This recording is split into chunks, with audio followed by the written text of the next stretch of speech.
Halo,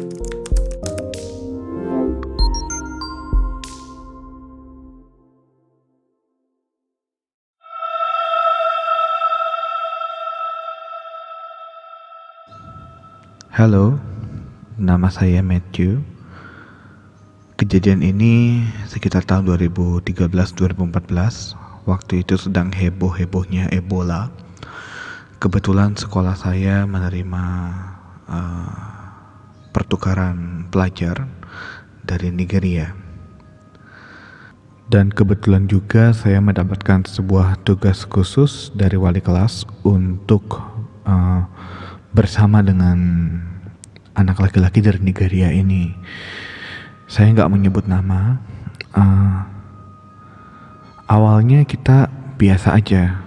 Selama 3 hari berturut-turut itu nggak ada masalah sama sekali. Dia mengikuti pelajaran dengan biasa. Saya juga biasa aja sama dia. Jadi bisa dibilang teman, bisa dibilang enggak gitu. Cuma sekedar kenal lah istilahnya. Di hari keempat, waktu itu saya lagi belajar di kelas seperti biasa. Si anak dari Nigeria ini gak masuk. Ternyata dia sakit, demam tinggi gitu. Jadi diurus sama sekolah, dibawa ke rumah sakit karena sudah parah sekali. Dan parahnya itu cepat. Dalam 1 hari itu udah langsung parah gitu. Nggak nyampe jam 3 sore, jam 4 sore, saya didatengin sama 2 orang pakai baju hazmat. Dan itu saya langsung ditarik keluar dari ruangan kelas dan saya dibawa ke ruangan kosong gitu dan ditanya-tanya mengenai anak laki-laki dari Nigeria itu. Ya saya nggak mau ambil pusing dan saya nggak tahu karena memang benar nggak tahu apa-apa. Jadi cuma memang kami menghabiskan waktu bareng, sentuhan kontak juga ada karena ya salaman, perkenalan, dan pertukaran uang kan, belanja gitu. Itu benar-benar ditanya sedetail mungkin oleh mereka, kemana kita makan, apa aja yang dilakukan gitu. Saya sempat bingung awalnya, kenapa gitu. Dan diputuskan saat itu juga saya nggak boleh pulang ke rumah. Jadi saya disiapkan satu ruangan khusus gitu, dibawa ke rumah sakit dan disiapkan satu ruangan khusus.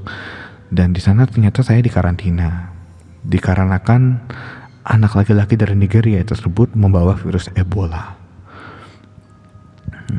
Saya nggak siap, sama sekali nggak siap. Ruangan itu memang nggak jelek sih, bagus, terang, putih.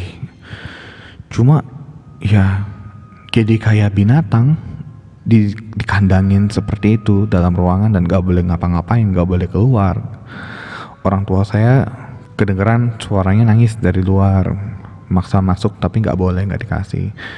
Saya nggak bisa ngeliat mereka juga dan katanya demi kebaikan mereka. Jadi setelah mendapat info lebih lanjut, ternyata saya harus dikuarantin selama 21 hari atau 3 minggu lamanya. Saya tentu keberatan sebenarnya karena ya hak saya diambil secara tiba-tiba seperti itu tanpa persetujuan saya maupun keluarga saya, hanya karena pertukaran pelajar. Selama di rumah sakit keadaan biasa saja sebenarnya, cuma sangat-sangat membosankan dan membuat saya seperti gimana ya, agak berhalusinasi mungkin. Jadi setiap malam saya selalu mendengar ada suara orang nangis. Padahal di ruangan itu hanya ada saya sendiri dan cuma ada satu kasur. Jadi ya saya sendiri, tapi saya bisa mendengar suara orang nangis jelas sekali dari luar. Saya tentu nggak bisa ngintip, nggak bisa ngapa-ngapain, nggak bisa ngelihat keluar. Jadi ya saya cuekin aja. Saya tinggal tidur dan semakin larut saya terbangun lagi dengan suara batuk-batuk sambil nangis. Jadi suaranya itu tepat berada di sebelah saya. Karena takut, saya nggak berani noleh. Dan itu malam, saya nggak tahu kalau malam ternyata lampu dimatiin. Karena biasanya terang. Jadi mata saya itu terbiasa dengan putih terang gitu, putih terang lampu, dan tiba-tiba malam itu gelap. Jadi lampu dimatikan gitu. Saya nggak tahu kenapa, atau mungkin memang sebelumnya juga dimatiin, cuma saya keburu tidur lebih awal karena bosan. Jadi nggak tahu juga sih. Dalam gelap gitu, saya nggak dengar suara orang batuk-batuk, suara orang nangis. Ya takut. Saya mencoba untuk menggapai bel, semacam tombol untuk manggil perawat kalau saya butuh sesuatu. Pas saya ngeluarin tangan saya dari dalam selimut untuk menggapai bel itu, tiba-tiba dingin menyentuh. Saya nyentuh sesuatu yang dingin, tapi bukan besi. Lebih kayak kulit manusia, tapi dingin gitu. Saya tarik lagi tangan saya, dan batuk-batuk nangisnya itu masih ada di sana. Saya beranikan diri untuk membuka selimut di kepala saya untuk melihat, ngintip, dan benar aja saya ngelihat ada kakek-kakek tua berdiri di sebelah saya persis, di sebelah kasur saya persis. Dan itu sebuah pengalaman yang menurut saya sangat mengerikan. Saya nggak tahu itu saya sedang bermimpi atau nyata, tapi saya bisa memastikan kalau itu terjadi gitu. Karena saya bisa merasakan dinginnya kulit dia, saya bisa mendengar suaranya dengan jelas, bahkan suara nafasnya, dan bahkan bau orang tua pun saya bisa cium gitu. Gimana ya, kayak bau obat yang langu sekali gitu. Melihat itu saya teriak karena takut kan, takut banget saya sampai teriak. Lalu perawat masuk, lampu nyala, dan ditanya kenapa gitu. Tenang. Perawatnya pikir saya kena seizure, tapi bukan. Karena itu bukan seizure, memang saya sadar waktu itu. Jadi saya bukan dalam keadaan tidak sadar, saya sadar. Cuma saya saking takutnya, jadi saya mencoba untuk meronta-ronta gitu, supaya bisa ya ada yang mendengar atau menyelamatkan diri lah setidaknya. Setelah cukup tenang, perawat sempat menanyakan beberapa pertanyaan. Saya bilang apa yang saya lihat, dan dikatakan kalau itu hanya efek obat katanya. Ya saya nggak percaya sih, karena saya tahu betul apa yang saya rasakan. Buktinya saya masih bisa bicara dengan perawat normal, seperti layaknya orang normal, bukan orang yang berhalusinasi kan. Setelah kejadian itu, saya diberikan semacam walkie-talkie, mungkin yang dinamakan baby monitor ya lebih tepatnya ya, di sana. Jadi apapun kejadiannya langsung kelihatan langsung gitu. Setelah 3 minggu lewat, saya diizinkan pulang dan saya diberi kompensasi, dan saya bisa langsung kembali ke sekolah untuk belajar. Di sana anak Nigeria itu udah nggak ada.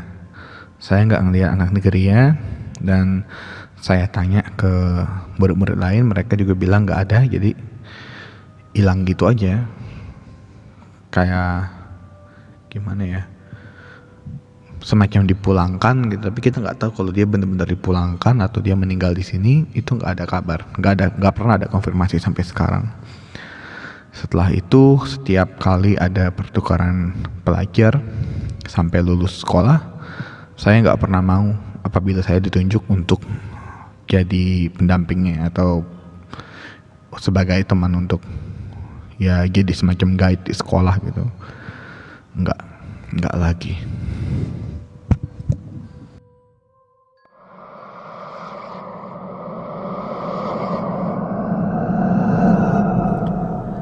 Hai semua, saya mau menceritakan sebuah cerita ketidakberuntungan yang saya alami. Jadi ini kejadiannya di bulan Februari lalu. Waktu itu coronavirus lagi hangat-hangatnya, tapi belum viral dan belum menjadi pandemik dunia seperti sekarang. Saya baru saja traveling ke Thailand, dan saat balik ke Indonesia kita nggak ada masalah sama sekali. Kebetulan saya tinggal sendiri, dan kurang lebih 2 minggu setelah saya tiba di Indonesia, saya tiba di rumah, saya mengalami demam tinggi, tenggorokan saya sakit, dan batuk-batuk.